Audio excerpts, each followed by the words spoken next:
Hello and welcome to the Joe DeLisi Financial Advisor podcast that is designed to be short but practical advice for both really primarily current clients, but also any of those of you who are new to me. Hopefully it's a quick hit you can listen to quickly, get some little tidbits or reminders, and keep you on track. So today we are going to talk about how to prepare your portfolio for 2024. So 2023, as of this writing, still has more than a month left. So when I wrote this initially, we were about a month out. And even with only about, 10 or 11 months behind us, it's really been one of the most volatile years, at least since, I'd say, 2008. And I'm not talking about the ups and downs of the markets, really. I'm talking about the financial and worldwide news stories that we've had to digest in 2023. Here's a list of just a few. And, when I wrote this, it seems like these things happened 2 years ago. So here are a few. The Fed's ever increasing rate hikes, right, to battle high inflation. And then 3 of the largest bank failures in U.S. history. By the way, that happened in March. That's the one that when I wrote it, I had to double check my math. I really thought that happened last year. How about another debt ceiling crisis that came down to the wire as usual? And then, of course, we've got the artificial intelligence and the hope stocks, quote unquote, which is my term for stocks like Google and Microsoft, NVIDIA, et cetera, that buoyed the U.S. large cap market, at least really up until December. Things started changing around a little bit then in December. We had Fitch downgrading U.S. credit, which when that happened before, I've been through this before, markets just really, really reacted negatively to it. This year, it just sort of shrugged it off, like not a big deal at all. And then finally, we had the Israeli war on terror. So these events they're recent as of mid-November anyway. So we've endured a lot.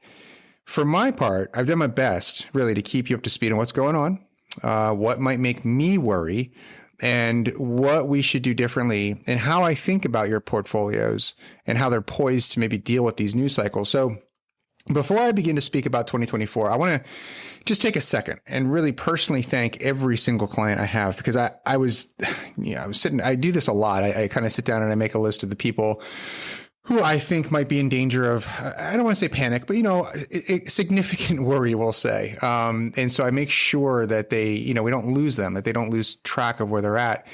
And I'll tell you, that list is small. I can't really think of anyone who panicked this year. Those of you who were concerned, you reached out to me or you waited until I contacted you and you voiced your fear. And then really just about every single client I have stayed the course through all of those things. The bank failures all the way through the most recent event, really, which was the October 7th terror attack in Israel. So this is really, I think, such a great indication that the work we're doing together, it's really paying off. I've always said, I'll never call you with a hot tip. And if I do, by the way, you should fire me on the spot because I've lost my way. But, I also said that I'd call you right away if I saw something that needed to be fixed, due to something broken, either in the markets or the portfolios themselves. And as of November, at least end of November 2023, I'm happy to report our portfolios and your financial plans have really weathered the storms exactly as they're built to. So that's great. So now let's talk a little bit about 2024. Oh boy. So I think we're in for a wild ride. I'm not predicting the future. I don't try to do that. If you've been my client for any length of time, I don't know what the future is. And honestly, if I did, I wouldn't tell you because I would just go be that fortune teller and be worth trillions of dollars. But I really do think we're in for a wild ride. I have zero doubt that 2024 is going to test your ability to stay the course for the long-term benefits of your balance sheet. I believe the biggest story of 2024, it's likely to be the Republican primary and then the presidential election. We're about 1 year away from what is primed to be really the most contentious election in recent memory. And that's saying a lot because they haven't been smooth sailing. I have no idea who's going to emerge on the Republican ticket.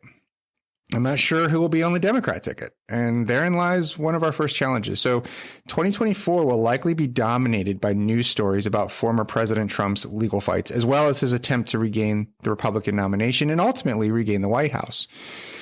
Since I wrote this piece, obviously now we've got states that are trying to keep him off the primary ballot. And so we're kind of in the midst of the court battles of that.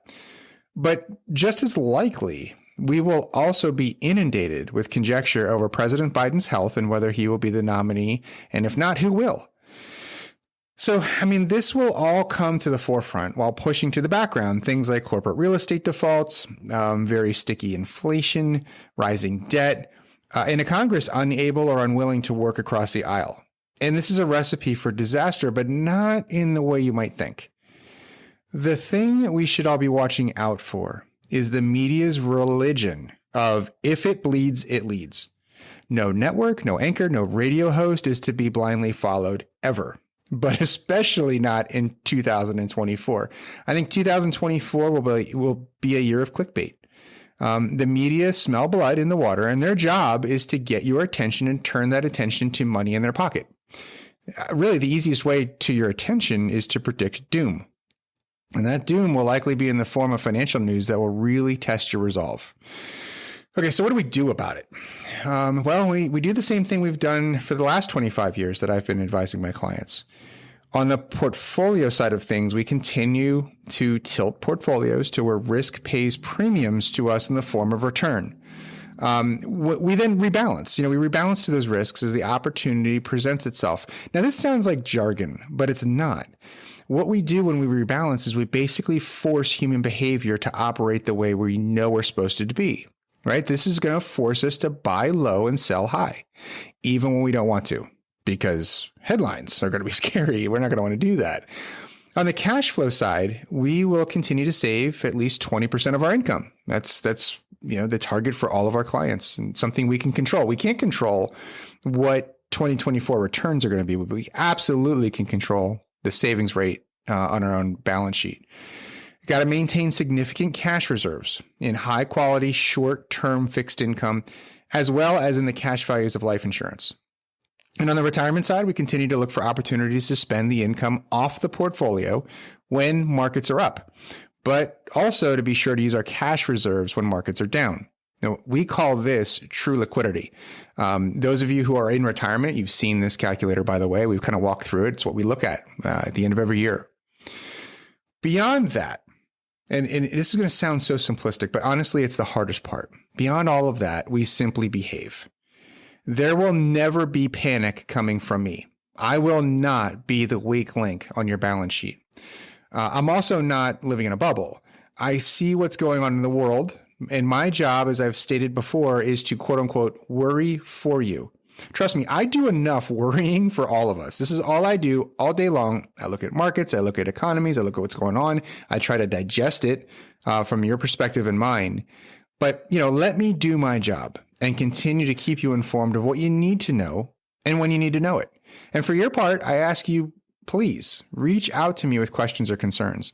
The only way your balance sheet will work for you is if we stay on track. Most of that is about making sure you're comfortable with what you're doing, even in light of scary news. And I hope I'm wrong about 2024. And, I could be dead wrong. Maybe it will be smooth sailing and maybe the world will settle down. Maybe we're all just tired of all of the drama. But if it doesn't, just know I'm on your side. I'm constantly monitoring your balance sheet for you. And, that's how we're going to track through 2024, whether it's volatile or not. We're going to just stay on track. To share this with friends and family, please just forward the episode through email or text, etc. For anyone new to me, by the way, who are interested in either meeting with me or filling out a brief link, honestly, for my current clients as well, you can do this too. This little brief link, it takes, 10 minutes on your phone, on your iPhone, Android, doesn't matter. There's a link to that in the show notes. So just go ahead and check those show notes and you can get an idea of where you are financially currently. That's designed for really mostly for new clients, but of course, current clients can do the same. And that is it for this podcast. We will see you in 2024. And now for the so exciting disclosures.